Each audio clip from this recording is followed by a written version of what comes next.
All right, all right, all right. Today's guest is somebody I'm very, very proud of, somebody I've worked with for years. I'm going to introduce him in a minute, and that's his mantra, all right, all right. So let me introduce Sheba first. Sheba, as you know, is my co-host. Sheba, how are you today? I'm doing great today, Cliff. How are you? And Sheba and I both had the opportunity to work with Tom not too long ago. So I'm very, very happy to introduce my friend here, Tom from Wingman Planning. We've known each other for about 15 years. We went back and forth, but I told Tom I was going to give him the rules because it's unscripted. So basically, those of you watching the first time today, what Off the Cuff with Cliff is we're going to have a casual, unscripted conversation. And what's going to happen is at different times in that conversation, we might go off the cuff, which means we'll talk about something else and then come right back to Tom. Tom is the key to today's conversation. Tom, introduce yourself. How you doing? My name is Tom Mirabella. I'm the owner of Wingman Planning. We have two locations, one in Manasquan and one in Belmar, New Jersey. And thanks for having me on the show. Great. So we're going to come back to what you do. But more importantly than that, I want to know a little bit more about Tom. I know you for 15 years. I've seen you evolve into different things and stuff like that. I don't know your story, Tom, and I don't think anybody watching this does either. I know you share things on your podcast, but who the hell is Tom? Guy who is a Monmouth County guy who tries to help businesses grow. You know, it's all in our name, Wingman. So we help customers and clients with website design, with marketing, with graphic design, with print marketing, with social media, and our job is to be the wingman. Tom, that's great, but that's about your business. I want to know about Tom. Oh, all right. 46 years old, married, live in Ocean Township. Been living in New Jersey for the last 15 years. What makes you do what you do? In my DNA. It's in your DNA. Entrepreneurs are cut from a different cloth. I don't know if you heard me say it. We're wired differently. We are wired differently, aren't we? Right? Mm-hmm. We first met, I think, in 2009 when you first started out. Remember that? Out, yep. Yeah, just started out. I just moved to New Jersey. You just moved to New Jersey? I wasn't even living in New Jersey more than 6 months when I met Vin. Wow. And we've done business on and off. Mm-hmm. But your business has evolved from the time I met you, right? I met you and you were just putting websites together. I think that's sure. Yeah. What happened since then? We hired a team of 20-something people. Wow. What do you think, Sheba? It's really impressive. Were you always kind of like a master connector? I did connect. As time went on, I figured out that there were customers that needed different things. I think, most of these small businesses who I work with don't have time to deal with 3 and 4 vendors. They need a guy. They need the guy that's going to, and again, even they know that I don't do everything myself and that I have to go to other suppliers, but they'd rather me go to these other suppliers, meet, introduce, figure out, plan, budget, and do it versus them who are in their day-to-day businesses. I want to go off the cuff for a second. All right. Can I go off the cuff for a second? Yeah, I was just going to say he's a one-stop shop. One-stop shop. I got a question. Do you like corn-on-the-cob? Yeah, of course. How do you make corn-on-the-cob? On the barbecue. Tell me, how do you make it? I'm going to steal your recipe. My wife likes when I steal people's recipes. I would say my wife preps it and I put it on the barbecue, but I believe what she does is cleans the corn, puts it on tin foil, puts butter on it, tightens up that tin foil. Sticks on the barbecue. Yeah, about 8 minutes. Do you ever put a topping on it when it comes out? Oh, no, usually it's pretty good at that point. Pretty good. So you don't put mayonnaise and cheese and all that other stuff? Have you ever had it that way? No, but that's not for me. That's not for you? No. I'm a simple eater. Even though I'm a big guy, I'm a simple eater. Simple eater. I have the same problem. I'm passionate about everything, and eating is one of them. Describe to me how you eat the corn on the cob. Do you go around in circles? Do you go end to end, left to right, right circles. to left? Circles. So you know what tells me about your personality? What's that? You're going to have to wait because I'm going to tell you later on. But anyway, back on subject. Go ahead, Steve. Go ahead and ask him the question that you had. No, I was just saying, you're right. Entrepreneurs are cut from a different cloth, and the concept of having a one-stop shop is so helpful. So did that concept come as an evolution through you having your own businesses? I never thought we were going to be what we are today. I wasn't even a website guy. I started out helping as like a matching service. I was helping contractors find leads. And then they said to me, why don't you build my website? And then they said to me, why can you make my marketing piece? And can you make me a brochure? And can you help me set up email marketing? Can you help me set up an email address, where you have to, go in and put in the DNS credentials and everything like that. Didn't know how to do any of that. So I just started learning it. And I just started, and I figured, once I figured out if this person had a problem and someone else has the same issue and they just haven't, said it to me yet, or they haven't figured out that they had this issue. Mm-hmm. That's how we met, right? We had all kinds of issues, right? Vin and I had a bunch of businesses going on, and we had no idea what we were doing in some of the stuff. And then along comes Tom. I think, and then I think we met because I needed a print job. That's what it was. Yes. I needed a print job. And then you guys go, what do you do? And I'm like, and then I think you said, why don't you come back for a meeting? But Yeah. again, I think that my client knew at the time I wasn't the printer, that, Vin and you were the printer, but at the same time, he wanted it just done. Like Right. he wanted a finished product. He didn't Right. he didn't want to know how to make the sausage.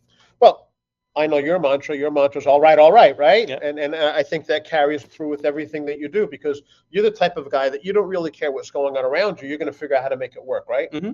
And so my mantra is, what you know is important, who you know is more important, but who knows what you know is most important. And you just Correct. gave the perfect example. You came in because you needed something printing. Mm-hmm. And I said, what do you do? And you said, you need a website. And I knew Vin was looking for a website. Mhm. And what happened? We connected, and Mhm. 15 years later, here we We're are. still connected. So we're still connected. So I know you worked with Sheba. We were on your podcast. Yeah, It was a great that was a great experience. great experience, and that's how this all created. We came on your show and said, hey, if he's doing this with a camera, why can't I? And here we are today. So you had your web business. Then after that, you progressed into other things, didn't you? Yeah. Then we started doing graphic design and print. Right.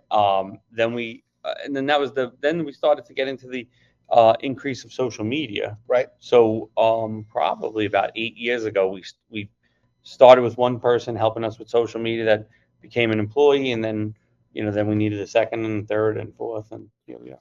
Do you consider yourself an organized guy?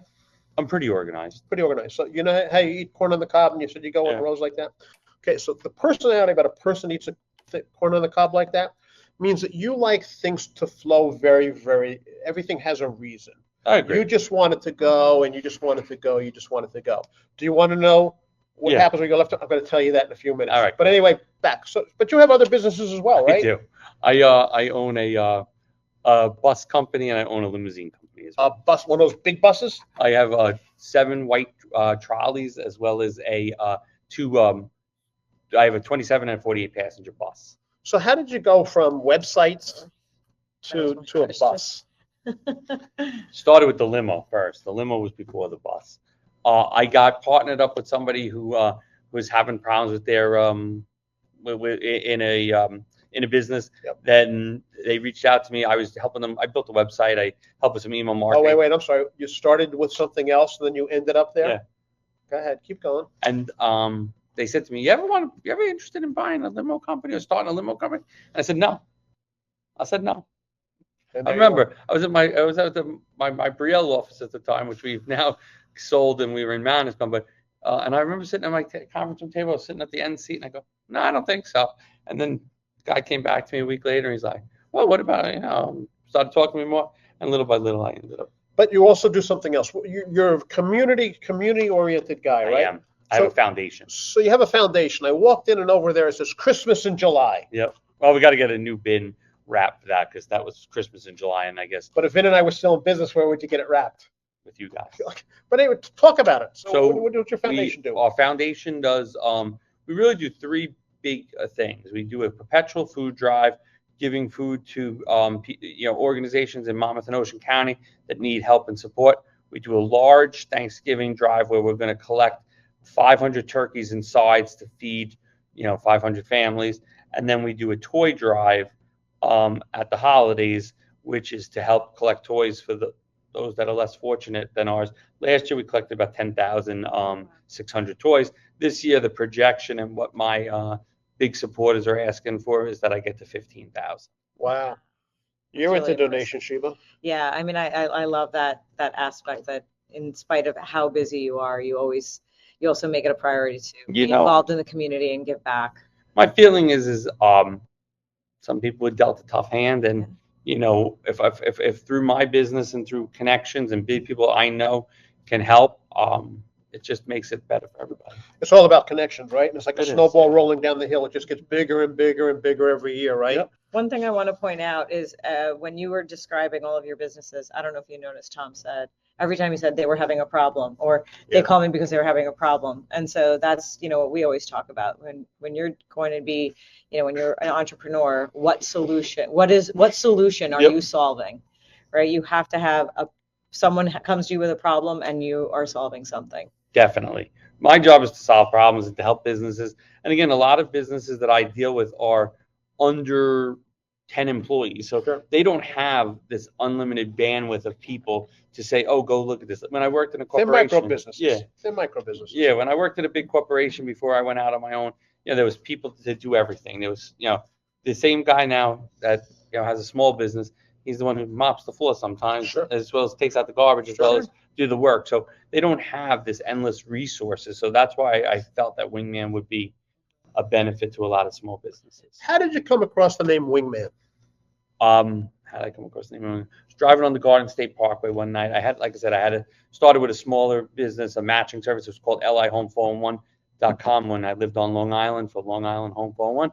And I sold a job in New Jersey, and the guy said to me, why am I writing a check to, why am I paying LI Home 411? I said, that's a damn good question. I said, and I said, and my wife says to me, I really want to live in New Jersey, blah, blah, blah, blah. So I said, okay. I said, I probably should change the name of the company and probably start looking at some other things. And so I was driving on the Garden State Parkway one night, and I was like, what would be a great name for a marketing company? I was like, Wingman. We have their back. Right. And Right. I said it, and I was like, this is awesome. I love it. And I just went with it. And I incorporated it like the next day. Wow. I saw Wingman for the first time, and when I was growing up, you know what a wingman was? Yeah. Was a wingman. Go to the bar with the guy and you help him. Help pick up a chick. Yeah. Exactly. It always sucked for me because my wingman always got the chick and I never did. But that's what first time I heard your name Wingman, I said, wow, that's pretty. That's actually very creative. You got their back. Exactly. My job is that I have these businesses back, and I'm going to help them achieve what they need to in business. Let's get back to the Corn-On-The-Cob. All right. Okay.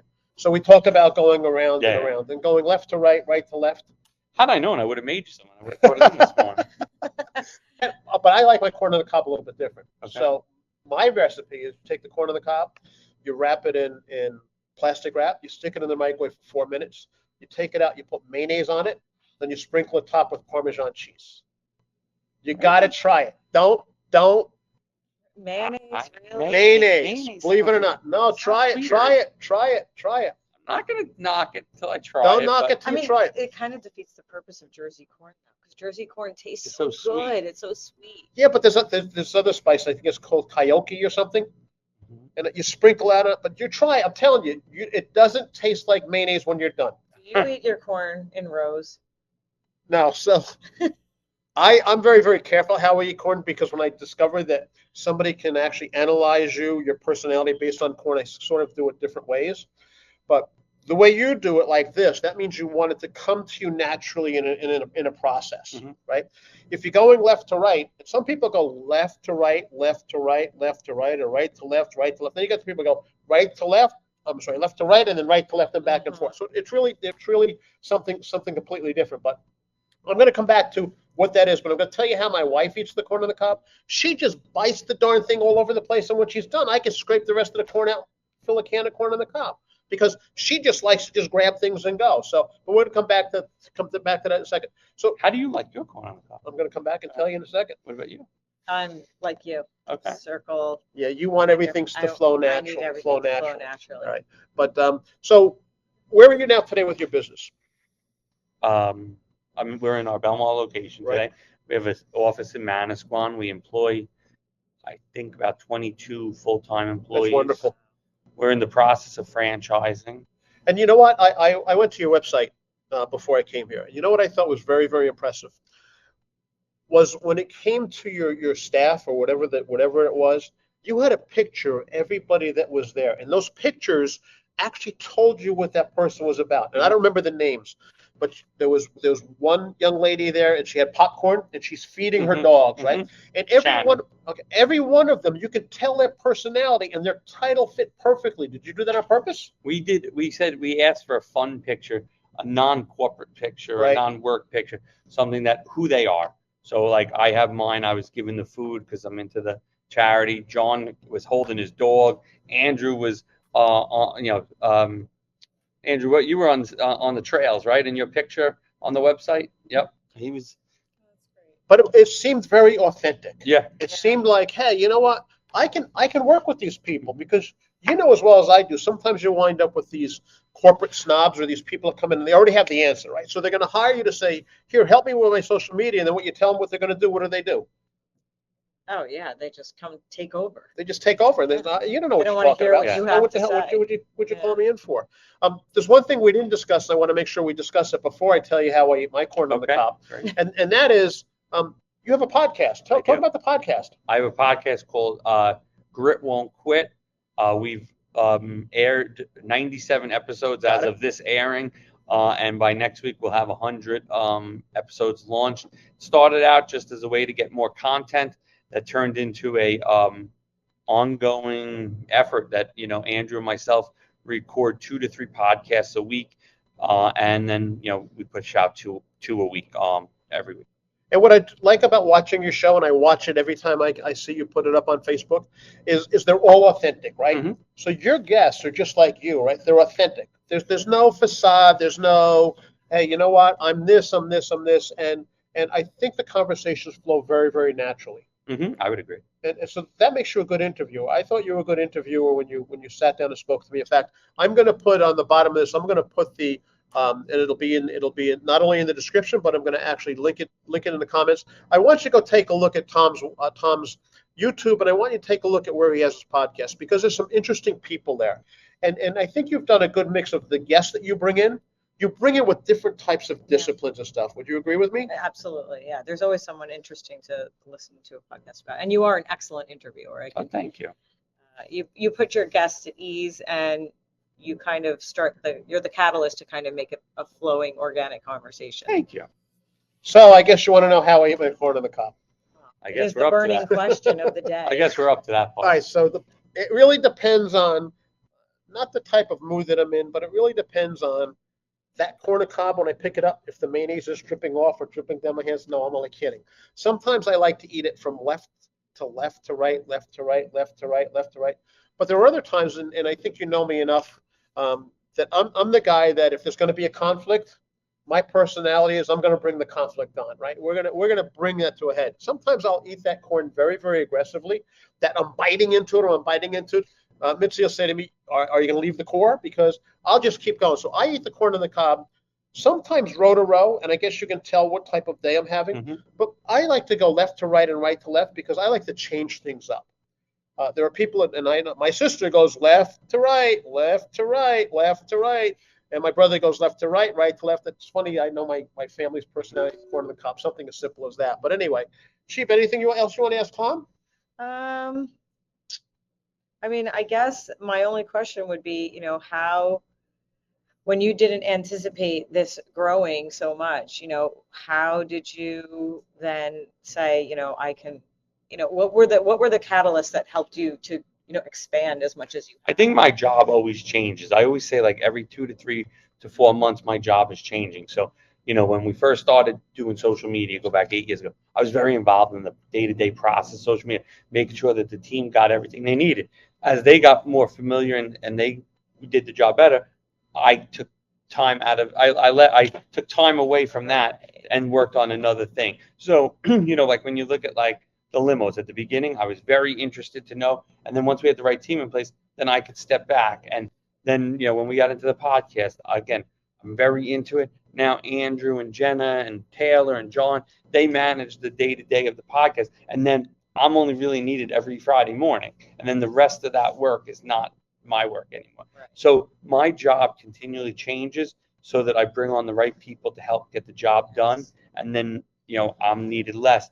The hard part is sometimes, so like even with account managers at Wingman, I make a lot of connections with people. I go to networking events, people want to do business, and then I'll set them up with an account manager. But then the hard part with the clients is they'll still continue to call me, whereas they really should be working through the account manager because the account manager knows the day-to-day of all the things that are going on. So that's the hard part is kind of with the customers, but with the team and the employees, they have kind of like it's a good working way to do it. Do you think a lot of people do business because of you? That they do business do. because of you? No, And that's not being egotistical. No. I think that people people like to do business with people that they know and trust. Right. It's the know, like, and trust. But more importantly than that, and I'm a believer, and I've owned restaurants. I had 200 something employees at one time, and when I had 7 different businesses, right?